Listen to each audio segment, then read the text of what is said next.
శుక్లాంబరధరం విష్ణుం శశివర్ణం చతుర్భుజం ప్రసన్నవదనం ధ్యాయేత్ సర్వవిఘ్నోపశాంతయే. మహాభారత కథను వినిపించే ఆలోచన కలిగించిన ఆ పరమేశ్వరుడికి నమస్కరిస్తూ మొదటి నుండి చివరి వరకు ఎటువంటి ఆటంకాలు కలగకుండా చేయమని ఆ భగవంతుడిని మనసారా ప్రార్థిస్తున్నాను. మహాభారతమును వేదవ్యాసుడు వేగంగా చెప్పగా అంతే వేగంగా విఘ్నేశ్వరుడు రచించుతాడు. మహాభారతంలో 18 పర్వాలు, 1,00,000 శ్లోకాలు ఉన్నాయి. ప్రపంచంలోనే అతి పెద్ద పద్యకావ్యము ఈ మహాభారతము. సంస్కృతంలో ఉన్న ఈ మహాభారతాన్ని 14వ శతాబ్దంలో నన్నయ్య, తిక్కన, ఎర్రనలు తెలుగులోకి అనువదించారు. పంచమ వేదంగా ప్రఖ్యాతి పొందిన ఈ మహాభారతం ఇప్పటికీ కూడా ప్రజల ఆదరణను పొందుతూనే ఉన్నది. ఈ మహాభారతమును జయ, ఇతిహాసము అనే పేర్లతో కూడా పిలుస్తారు. మహాభారతంలో ఎన్నో పాత్రలు, ఎన్నెన్నో కథలు ఉన్నాయి. ప్రతి పాత్ర నుంచి కూడా మనం నేర్చుకోవాల్సింది చాలా ఉన్నది. అందుకే ప్రతి ఒక్కరూ తమ జీవితంలో ఒక్కసారైనా చదవవలసిన లేదా వినవలసిన అవసరం ఎంతో ఉన్నది. మహాభారతమును ఎవరు ఏ విధంగా చూస్తే ఆ విధంగా కనపడుతుంది. అంటే నీతిమంతులకు నీతి కావ్యంలాగా, ధర్మాత్ములకు ధర్మశాస్త్రంలాగా, ఆధ్యాత్మికులకు వేదాంతంలాగా, పౌరాణికులకు పురాణంలాగా, కవులకు మహాకావ్యంలాగా, ఇతిహాసులకు ఇతిహాసంలాగా కనపడుతుంది. భారత రామాయణాలు మానవులకు శాంతిని, జ్ఞానాన్ని మరియు మార్గదర్శకత్వాన్ని అందించే అమృత భాండాలు. ఈరోజు పరీక్షిత్తు మహారాజు శాపం పొందడం, తక్షకుడు అనే పాము కాటు వలన మరణించుట, పరీక్షిత్తు మహారాజు పుత్రుడు అయిన జనమేజయుడు ప్రతీకారంగా నాగజాతిని మరియు తక్షకుడిని అంతం చేయాలని సర్పయాగం చేయడం, అది మధ్యలోనే ఆగిపోయి తక్షకుడు మరియు నాగజాతి ఎలా కాపాడబడ్డారు అనే దాని గురించి తెలుసుకుందాము. శౌనకాది మహామునులు నైమిసారణ్యంలో సత్రయాగం చేస్తూ ఉంటారు. అప్పుడే అక్కడకు వచ్చిన సూత మహర్షి వారి పూజలు అందుకొని వారి కోరిక ప్రకారం వేదవ్యాసుల వారు అనుగ్రహించిన భారత కథను చెప్పసాగెను. జనమేజయ మహారాజు సర్పయాగం ప్రారంభించాడు. సర్పయాగం అంటే పాములన్నిటినీ రప్పించి యజ్ఞకుండంలో వేసి కాల్చి చంపటం. అసలు అలాంటి ఆలోచన జనమేజయ మహారాజుకి ఎందుకు వచ్చింది?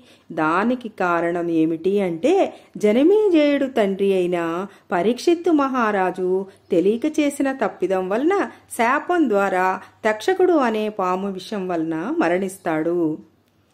ఆ రాజు పుత్రుడైన జనమేజయుడు పెరిగి పెద్దవాడైన తర్వాత తన తండ్రి ఎలా మరణించాడు అనే దాని గురించి తెలుసుకొని కోపంతో పాములన్నిటినీ మరియు తక్షకుడిని అంతం చేయడం కొరకు సర్పయాగం చేస్తాడు. ఇది అసలు కారణం.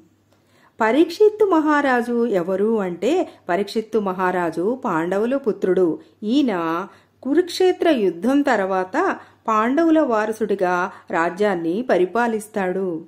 అర్జునుడు సుభద్రలకు జన్మించినవాడు అభిమన్యుడు. అభిమన్యుడు ఉత్తరలకు జన్మించినవాడు పరీక్షిత్తు. పాండవుల అందర్నీ అంతం చెయ్యాలని అర్జునుడి కోడలైన ఉత్తర గర్భం మీదకు బ్రహ్మాస్త్రాన్ని ప్రయోగిస్తాడు అశ్వత్థామ. అప్పుడు ఉత్తర శ్రీకృష్ణుణ్ణి వేడుకొనగా శ్రీకృష్ణుడు ఉత్తర గర్భానికి కవచంలాగా ఉండి శిశువుని రక్షిస్తాడు. గర్భంలోని శిశువు మాత్రం కృష్ణుణ్ణి జాగ్రత్తగా పరిశీలిస్తాడు. అందుకే అతనికి పరీక్షిత్తు అనే పేరు వస్తుంది. తరువాత శ్రీకృష్ణుడు అశ్వత్థామను కుష్ఠవ్యాధితో జీవించమని శపిస్తాడు.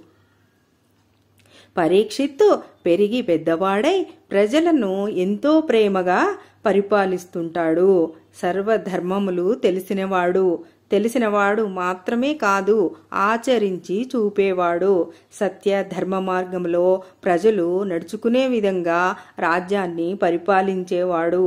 దీనులు, వికలాంగుల పట్ల మరింత శ్రద్ధ చూపి రక్షణగా ఉండేవాడు. ప్రజలు కూడా ఆయన మీద అంతే ప్రేమ, అభిమానాలు చూపి గౌరవంగా ఉండేవారు. ఆయన చెప్పినట్లే ఎల్లప్పుడూ కూడా సత్య ధర్మ మార్గంలోనే నడుచుకునేవారు. యథారాజా తథా ప్రజ అన్నమాట. కొంతకాలం తర్వాత ఒకరోజు పరీక్షిత్తు మహారాజు వేటకు వెళ్లి క్రూర జంతువులను వేటాడుతూ ఉన్నాడు.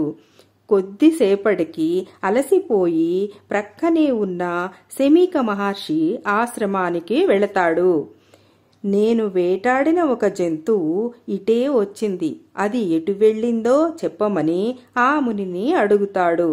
దానికి ఆ ముని సమాధానము ఇవ్వలేదు.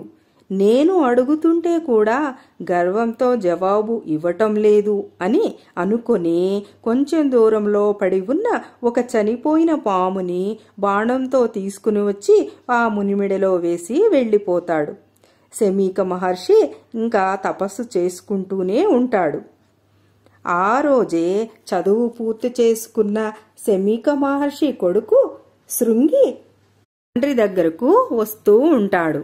దారిలో అతని స్నేహితుడైన కృసుడు కనపడి జరిగినదంతా చెప్తాడు. అది విన్న శృంగి కోపంతో ఊగిపోతాడు. కాని కోపం అంత మంచిది కాదని ఆపుకుంటాడు.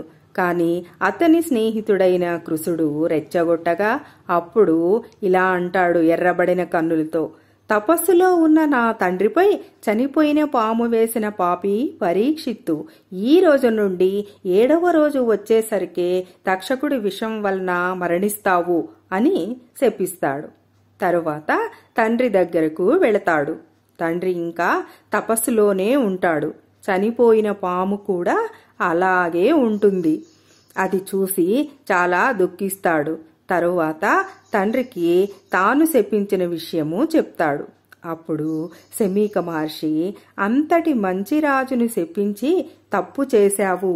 ఆయన ధర్మపాలన వలనే మనం ఇంత ప్రశాంతంగా తపస్సు చేసుకుంటున్నాము. ఆయన వేటలో అలసిపోవడం వల్ల నేను తపస్సులో ఉన్న విషయం గమనించగా ఆ విధంగా చేసి ఉంటాడు. మంచివారికి పొరపాటును కూడా హాని తలపెట్టకూడదు అని బాధపడతాడు. ఇప్పుడు నీ శాపం వలన దేశంలో అరాచకాలు మొదలవుతాయి. ప్రజలు దొంగలుగా మారి మంచివారికి హాని చేస్తారు. రాజు ఉంటేనే దండిస్తాడు అనే భయంతో ప్రజలు చెడు పనులకు దూరంగా ఉంటారు.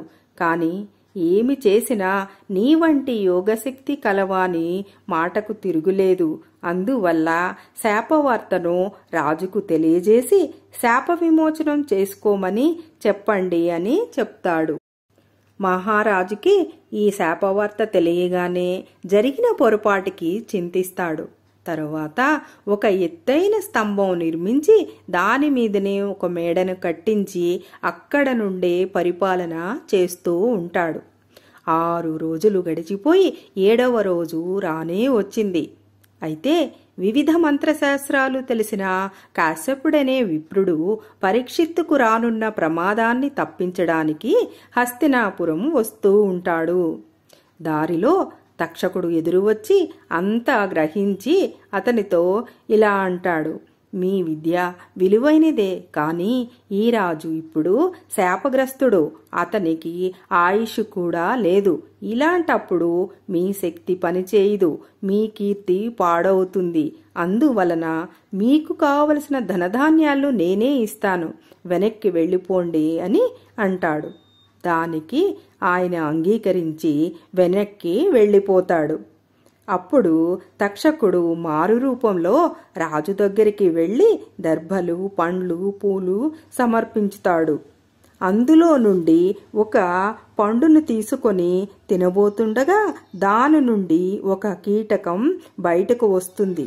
అది చూసిన రాజు తాను శాపఫలం అనుభవించబోతున్నట్లు గ్రహించి ఆ కీటకాన్ని కంఠం దగ్గర ఉంచుకోగా క్షణంలో అది తక్షకపామై ఆయన కంఠాన్ని చుట్టుకుని కాటు వేస్తుంది. అంతే, పరీక్షిత్తు మహారాజు మరణిస్తాడు. ఆయనకు పరలోక క్రియలు నిర్వహించి జనమేజయుడికి పట్టాభిషేకం చేస్తారు. తరువాత కొంతకాలానికి జనమేజయుడు తన తండ్రి అయిన పరీక్షిత్తు ఏ విధంగా మరణించాడు అనేది తెలుసుకుని ప్రతీకారం తీర్చుకోవడానికి నాగజాతిని మరియు తక్షకుడిని అంతం చేయడానికి సర్పయాగం ప్రారంభిస్తాడు. నాగమాత కద్రువ కూడా తన మాట వినని కారణంగా నాగజాతి అంతా జనమేజయుడు చేసే సర్పయాగంలో నాశనమవుతారని శపిస్తుంది. అది తెలుసుకున్న నాగజాతిలో ప్రముఖుడైన వాసుకి మొదలైన వారు దాని నుండి ఎలా బయటపడాలని ఆలోచనలు చేస్తూ ఉంటారు. ఆ రోజులలో జరత్కారుడనే ముని బ్రహ్మచర్య దీక్షతో తపస్సు చేస్తున్నాడు అని, అయితే వంశాంకరం లేకపోతే మోక్షం లేదని, వివాహం చేసుకోవాలని అనుకుంటున్నాడని, ఆయనకు కలిగే పుత్రుడు బ్రహ్మవేత్తయ్యై సర్పయాగాన్ని ఆపగలడని తెలుసుకుంటారు. అయితే జరత్కారుడు తన భార్య కావాలంటే కొన్ని నియమాలు పెడతాడు. అవి ఏమిటి అంటే, ఆ కన్య పేరు కూడా తన పేరులాగే ఉండాలి. ఆమె తన మనసుకు వ్యతిరేకంగా ఏ పని చేయకూడదు, ఏ మాట కూడా మాట్లాడకూడదు అని. అలా కాకుండా వ్యతిరేకించిన మరుక్షణమే ఆమెను విడిచిపెడతాను అని నియమాలు పెడతాడు. ఇవన్నీ తెలుసుకున్న వాసుకి తన చెల్లెలు జరత్కారువును తీసుకుని ఆయన దగ్గరకు వెళ్ళి ఆయన చెప్పిన అన్నింటికీ ఒప్పుకొని వారిద్దరికీ వివాహం జరిపిస్తాడు. ఆమె తన భర్త మనసుకి అనుకూలంగానే స్వర్ణం కాక నియమాలతో మెలుగుతూ ఉంటుంది. స్వ అంటే కుక్క. కుక్కకి ఎంతో నిద్ర అవసరం లేదు. కొద్దిపాటి నిద్రతోనే రోజు గడుపుతుంది. ఆమె కూడా అంతే నిద్రించేది. ఏనం అంటే జింక. నిరంతరం భయంగా జీవితం గడుపుతుంది. ఆమె కూడా అంతే భర్త దగ్గర భయంగా అణుకుగా ఉండేది. కాకం అంటే కాకి. సంజ్ఞల ద్వారానే ఏ విషయానైనా గ్రహించటం. అంత నిష్టగా భర్తను సేవిస్తూ ఉంటుంది. అలా కొంతకాలానికి ఆమె గర్భవతి అవుతుంది. ఒకనాడు జరత్కారుడు అలసటతో వచ్చి ఆమె తొడమీద తలవాల్చి విశ్రాంతి తీసుకుంటూ ఉంటాడు. కొద్దిసేపటి తర్వాత నిద్రలోకి వెళ్ళిపోతాడు. అలా నిద్రపోతూనే ఉంటాడు. ఇటు చూస్తే సంధ్యా సమయం అవుతుంటుంది, అటు చూస్తే సూర్యుడు అస్తమిస్తూ ఉంటాడు. కానీ ఇంకా భర్త నిద్రలోనే ఉంటాడు. లేపితే నిద్రాభంగం అవుతుంది, కోపగిస్తాడు అని ఆలోచిస్తూ ఉంటుంది. సరే, ఏది ఏమైనా ధర్మలోపం జరగకూడదని భర్తను నిద్రలేపుతుంది. సంధ్యోపాసన సమయం అయ్యింది అని చెప్తుంది. జరత్కారుడు నిద్రలేచి నియమభంగం జరిగిందని కోపంతో, నాకు తగిన గౌరవం లేని చోట నేను ఒక్క క్షణం కూడా ఉండను, వివాహ నియమం తప్పావు అని నేను వెళ్ళిపోతున్నాను అని లేచి వెళ్ళిపోతూ ఉంటాడు. అప్పుడు జరత్కారువు, మహర్షి క్షమించండి, ధర్మదీక్షకు ఆటంకం రాకూడదనే నిద్రలేపాను, నాకు మరో ఉద్దేశం లేదని వేడుకుంటుంది. అప్పుడు జరత్కారుడు, నా మాటకు తిరుగులేదు, నీకు ఎలాంటి అన్యాయం జరగలేదు, నీ గర్భంలో ధర్మనిరతుడు అయిన బాలుడు ఉన్నాడు, వేదాంగ విధుడై మీ వంశరక్షణ చేస్తాడు అని అడవిలోకి వెళ్ళిపోతాడు. జరత్కారువు వాసుకి దగ్గరకు వెళ్ళి జరిగినదంతా చెప్తుంది. అప్పుడు ఆయన, చెల్లి, ఆయన మాటను మరలించలేము, నువ్వు మన వంశరక్షణ చేయాలి, నీ బాధ నాకు తెలుసు, అయినా వంశరక్షణ భారం అనే మహత్కార్యం నీ వలన సాగాలి కాబట్టి బాధపడకు అని ఆమెను జాగ్రత్తగా చూసుకుంటూ ఉంటాడు. ఒకనాడు పండంటి పుత్రుడికి జన్మనిస్తుంది. అతనికి ఆస్తికుడనే పేరు పెట్టి చ్యవన మహర్షి ఆశ్రమానికి పంపి విద్యా బుద్ధులు నేర్పిస్తారు. ఆయన శిక్షణలో బ్రహ్మచర్య దీక్షలో చదువు పూర్తి చేసుకొని తల్లి దగ్గరకు వస్తాడు ఆస్తికుడు. అప్పుడు వాసుకి అతనితో ఇలా అంటాడు: ఆస్తిక, జనమేజయ మహారాజు సర్పయాగం ప్రారంభించాడు. అది నీకు తెలిసే ఉంటుంది. నిర్మాణ ముహూర్తం లోపం వలన ఈ యాగం పూర్తి కాదు. ఒక వేదవేత్త దీన్ని మధ్యలోనే ఆపుతాడు అని వాస్తుశిల్పి శాస్త్రజ్ఞుడైన సూతుడు చెప్తాడు. జనమేజయుడు అది తెలుసుకుని అపరిచితులెవ్వరినీ కూడా యజ్ఞకుండం దగ్గరకు రానివ్వవద్దని ఆజ్ఞ చేస్తాడు. యజ్ఞం ప్రారంభమవుతుంది. చండభార్గవుల పర్యవేక్షణలో వేదవేత్తలు తీవ్ర దీక్షతో యజ్ఞం చేస్తూ ఉంటారు. అనేక రకరకాలైన సర్పాలు వచ్చి అగ్నికుండంలో పడుతూ ఉంటాయి. అప్పుడు ఇది తెలుసుకున్న తక్షకుడు ఇంద్రుని శరణు కోరుతాడు. ఆయన అభయం ఇచ్చాడు. అందుకని నాయనా అస్తిక, త్వరగా అక్కడకు వెళ్ళి జనమేజయ మహారాజు చేత సర్పయాగం ఆపించకపోతే మన వంశం నాశనమవుతుంది అని అంటాడు. అప్పుడు ఆస్తికుడు తల్లి మేనమామల వద్ద ఆశీర్వాదాలు తీసుకుని సర్పయాగం దగ్గరకు బయలుదేరుతాడు. తన బిడ్డ ఇంతటి వాడు అయినందుకు ఆ తల్లి ఎంతగానో సంతోషిస్తుంది. అక్కడ యజ్ఞకుండం దగ్గర సర్పజాతి నెమ్మదిగా తగ్గుతూ ఉంటుంది. యాగశాలలోనికి అడుగు పెడుతూనే ఆస్తికుడు స్వస్తి మహారాజా స్వస్తి.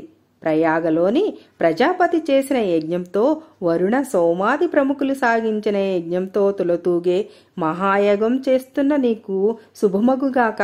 రాముడు, ధర్మరాజు, హరిమేధ, రంతిదేవ, నలమృగ మహారాజులు, కుబేరాదులు సాగించిన యజ్ఞాల వలె సాగే ఈ యజ్ఞంలో నీ కీర్తి ముల్లోకాలకు వ్యాపిస్తుంది. కోపంలో వశిష్ఠులు, శక్తి సంపన్నులలో వాల్మీకి, బ్రహ్మచర్యములో భీష్ముడు, ధర్మపాలనలో యముడు, లోకపాలకుల్లో ఇంద్రుడు వలె యాగ నిర్వాహకుల్లో నిన్ను ప్రముఖుడిగా కీర్తిస్తారు అని ప్రశంసలు సాగిస్తూ ఉంటే యాగశాలలోని అందరూ పులకించిపోయి ఆ మాటలే వింటూ అతడినే చూస్తూ ఉంటారు. అప్పుడు జనమేజయుడు కూడా సంతోషపడి నీకేం కావాలో కోరుకో అని అంటాడు. అప్పుడు ఆస్తికుడు మహారాజా, ఇప్పుడే ఈ క్షణంలోనే యజ్ఞం ఆపు చేయాలి అని వేడుకుంటాడు. జనమేజయుడు కొంతసేపు ఆలోచనలు చేసి చివరకు తన వాగ్దానం ప్రకారం ఆస్తికుని కోరికకి అంగీకరించుతాడు. సరిగ్గా అదే సమయానికి యజ్ఞకుండం దగ్గర వేదవేత్తలు సహేంద్ర తక్షకాయ స్వాహ అని మంత్రం పఠించారు. అభయం ఇచ్చిన దేవేంద్ర సమేత తక్షకుడు అగ్నికుండంలో పడబోతూ ఉంటారు. అది చూసిన ఆస్తికుడు యాగం పరిసమాప్తం అయ్యింది, అక్కడే ఆగండి అని అంటాడు. ఆ విధంగా తక్షకుడు మరియు మిగతా నాగజాతి కాపాడబడతారు.